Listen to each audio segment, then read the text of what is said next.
नमस्कार. प्रेमिलास रेसिपीमध्ये तुमचं सर्वांचं खूप खूप खूप स्वागत.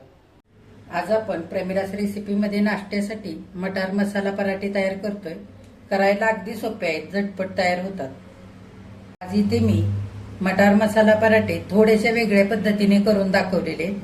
पराठ्यांमध्ये सारण सुद्धा अगदी छान पसरलेलं आहे आणि मस्त असे भरपूर पदर सुद्धा सुटलेले.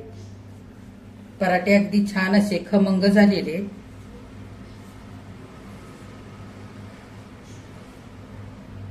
हे बघा, लगेचच आपण रेसिपीला सुरुवात करूया. आता खस्ता मसालेदार मटार पराठे करण्यासाठी आपण पहिल्यांदा पीठ मळून घेऊया. तर इथं मी एक वाटी भरून गव्हाचं पीठ घेतलंय. हे पीठ मी चाळून घेतलेलं आहे. हे साधारण 200 ग्राम इतकं घेतलेलं आहे. ते परातीमध्ये घेऊया. पराठे छान खुसखुशीत होण्यासाठी 4 चमचे बेसनचं पीठ घेतलंय, ते घालूया. पराठे पचायला हलके व्हावेत म्हणून थोडासा आपण ओवा घालूया, 1/2 चमचा. हातावरती चोळून घालायचा. चवीनुसार थोडंसं मीठ आणि 1 चमचा तेल घालूया. आता सगळं पीठ चांगलं हाताने मिसळून घ्यायचं आणि थोडं थोडं पाणी घालून छान घट्ट असं मळून घ्यायचं. आपण पुरीला कसं मळतो तसंच मळायचं.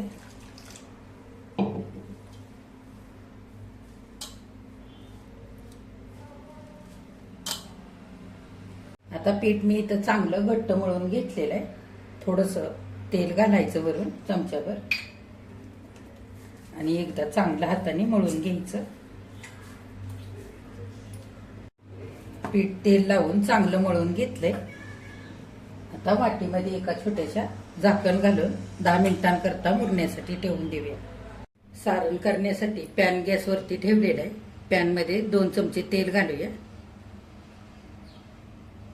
आता तेल चांगलं गरम झालंय. 1/2 चमचा जिरं घालूया. जिरं चांगलं फुलू द्यायचं. जिरं चांगलं फुललेलं आहे. इथं मी 1/2 चमचा ओवा घेतलाय, तो घालूया. ओव्यामुळे सारणाला चवही छान येते आणि पचायला सुद्धा हलकं होतं. सगळं एकदा चांगलं हलवून घेऊया.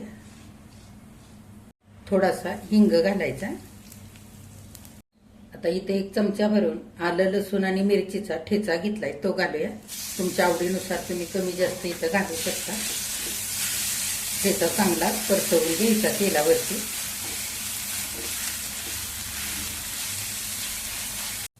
मिरचीचा ठेचा चांगला 2 मिनिटं तेलावरती परतवून घेतलाय कच्चापणा जाईपर्यंत.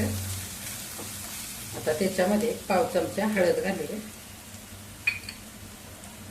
इथं मी अर्धा चमचा लाल तिखट घेतलंय, ते घालूया. तुमच्या आवडीप्रमाणे तुम्ही लाल तिखट कमी जास्त करू शकता. सगळं चांगलं मिसळून घ्यायचं. सारणाला चांगला चटपटीतपणा आणि आंबटपणा येण्याकरता इथे मी आमचूर पावडर 1/2 चमचा घेतली, ती घालूया. आणि चाट मसाला 1/2 चमचा घेतलाय, तो घालूया. जर आमचूर पावडर चाट मसाला नसेल घालायचा तर 1 चमचाभर लिंबाचा रस इथे घातला तरी सुद्धा चालेल. सगळं चांगलं एकदा परतवून घेऊया. आता हिरव्या मटारच्या शेंगा सोलून इथे मी 1/2 किलो वाटाणे घेतले. फ्रोझन वाटाणे तुम्ही इथे घेऊ शकता. आता सगळं चांगलं एकदा परतवून घेऊया. आता मटार चांगले परतवून घेतले. चवीनुसार मीठ घालूया.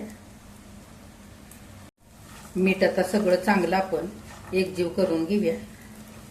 चांगले तेलावरती मटार परतवून घ्यायचे.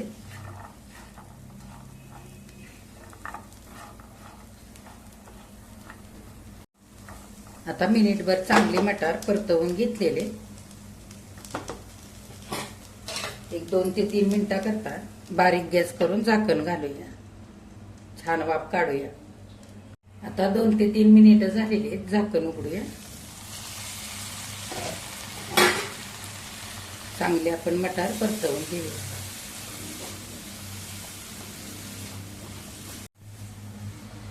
चांगले मटार आपल्याला हलवून घ्यायचे. 3 ते 4 मिनिटांकरता आणखी झाकून आपल्याला थोडेसे शिजवून घ्यायचे. तेलावरती शिजू द्यायचे असेच. गॅस बारीकच ठेवायचा म्हणजे चांगली वाफ बसते, आतपर्यंत वाटाणे चांगले शिजले जातात. आता 3 ते 4 मिनिटं झालेले आहेत. झाकण उघडूया आणि चांगले मटार परतवून घेऊया. छान मऊसूत झालेले. आता मटार चांगले परतवून घेतले. 7 ते 8 मिनिटं झाकण घालून शिजवून घेतलेले असल्यामुळे चांगले असे मऊसूत झालेले. गॅस बंद करूया आणि झाकण घालून असे थंड होण्याकरता 5-6 मिनिटांकरता ठेवून देऊया, म्हणजे थोडेसे आणखी वापरले जातील. आता वापरलेले मटार चांगले थंड झालेत. मिक्सरच्या भांड्यामध्ये घेऊया.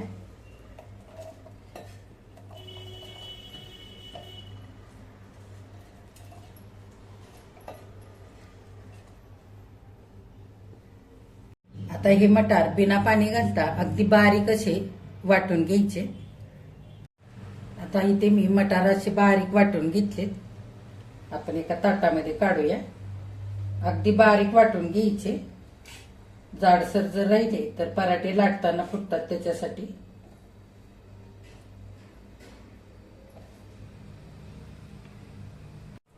आता वाटून घेतलेले वाटाणे ताटामध्ये काढून घेतले. इथे मी थोडीशी कोथिंबीर स्वच्छ धुवून बारीक चिरून घेते, ती घालूया. कोथिंबीर चांगली मिसळून घ्यायची.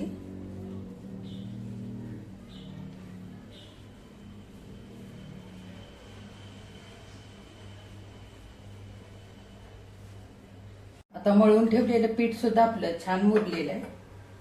आपण पोळपाटावरती घेऊन पिठाच्या हाताने थोडंसं एकदा मळून घेऊया आणि छोटे छोटे गोळे करूया.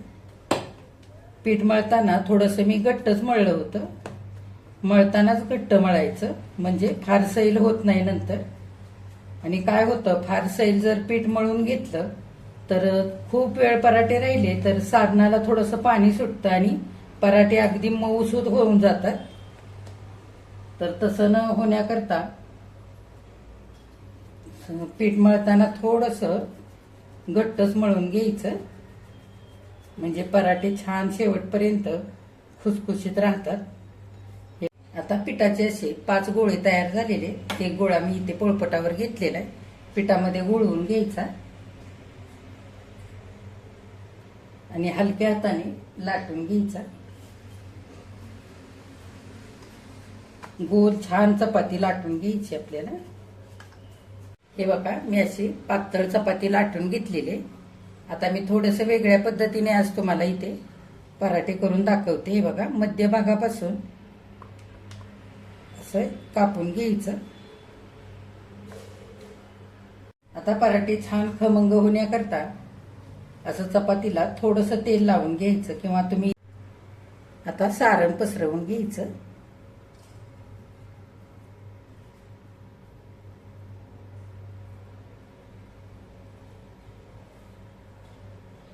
एकसारखं सगळ्या बाजूने सारण पसरवून घ्यायचं हाताने.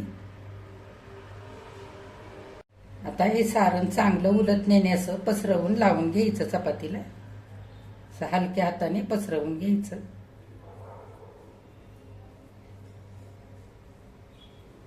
हे बघा, चपाती मी मधून अशी कापून घेतलेली. तर कापलेल्या भागापासून असं 3 भागामध्ये मी सारण चांगलं पसरवून भरून घेतले. आता एका भागामध्ये सारण भरलेलं नाही, तर हा मोकळा भाग ठेवलाय, तो भाग असा आपल्याला दुमडून घ्यायचा आहे. त्या पद्धतीने असा पुन्हा दुमडून घ्यायचा आहे.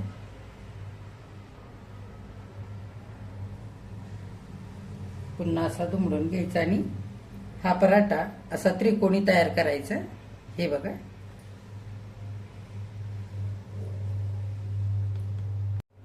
आता आपण थोडंसं पीठ लावून घेऊया.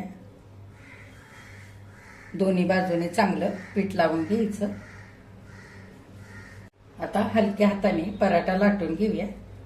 तुमच्या आवडीप्रमाणे तुम्ही गोल लाटू शकता किंवा असा त्रिकोणी सुद्धा लाटू शकता. मी हा पराठा त्रिकोणीच ठेवणार आहे.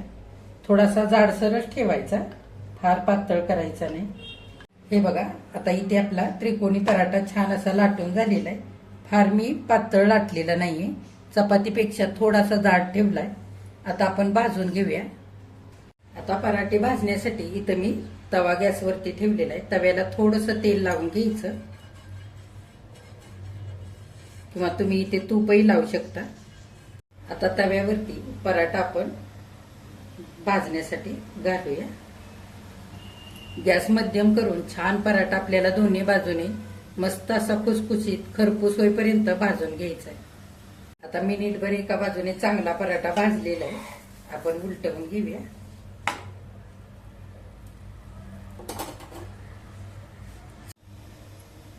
आता थोडंसं आपण कडेने तेल सोडूया आणि वरून सुद्धा चांगलं लावून घेऊया. तुम्हाला जर इथं तूप लावायचं असेल तर तूप लावलं तरी चालेल.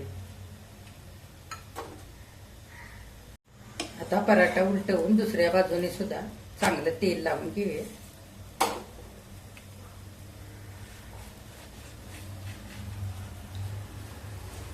छान मध्यम गॅस करून सगळ्या बाजूने मस्त असा खरपूस भाजून घेऊया.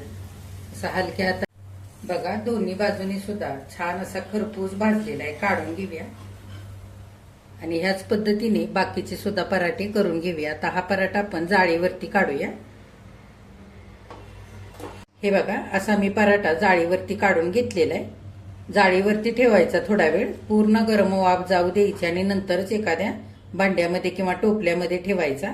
आणि एकावरती एक सारे पराठे ठेवायचे नाहीत, नाहीतर पराठे लगेचच मऊ पडतील. त्याच्यासाठी हे बघा आता सगळे पराठे इथे करून तयार झालेले आहेत.